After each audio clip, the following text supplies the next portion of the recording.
Bonjour tout le monde, Luna explique qu'elle a voulu aller porter plainte contre son ancien agent, sauf que la police l'a humiliée et rabaissée lorsqu'ils ont appris qu'elle était influenceuse. Écoutez sa story.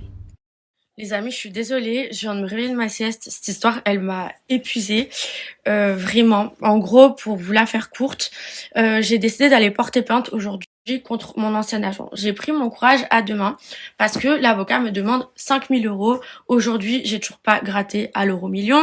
Je ne fais pas d'arnaque. Je ne vends pas de laser pour faire la foufoune d'une gamine de 12 ans. Enfin bon, bref. Donc, clairement, je ne vais pas payer 5 000 euros. Donc, je décide d'y aller toute seule. J'ai beaucoup de mal à aller, moi, à la police, au commissariat, parce que j'ai eu des très mauvaises expériences quand j'étais jeune.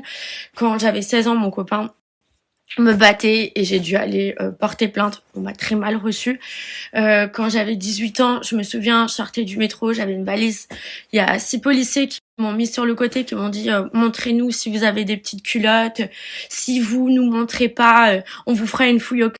Donc voilà, là, moi j'ai vraiment du mal avec les gens en uniforme, mais j'ai pas le choix, donc j'y vais. J'arrive, je vois trois gaillards qui me regardent vraiment de haut, qui me parlent pas bien, qui sont pas sympas. Je dis bonjour, je souris, je suis très polie. Eux, ils sont vraiment très froids. J'ai l'impression que je suis là, c'est moi qui ai fait quelque chose de mal. J'explique mon histoire et forcément je dis que je suis influenceuse parce que ça fait partie de l'histoire. Et tout de suite j'ai le droit à une ribambelle de rabaissement et en veux-tu, en voilà. Et en fait, je me rends compte que quand t'as un métier qui est pas reconnu, qui est pas politiquement correct et sur lequel il y a énormément de préjugés, bah t'as pas le droit d'être protégé, t'as pas le droit d'être défendu, t'as pas le droit de tout ça si tu payes pas un avocat à 5 000 euros sous prétexte que eux se disent que bah t'es forcément pété de thunes. Et ça, c'est un truc qui me dégoûte. C'est comme cette justice française où tu violes, tu bats des femmes, tu prends rien, mais par contre tu vends de la weed, tu prends 20 ans. C'est quoi ça?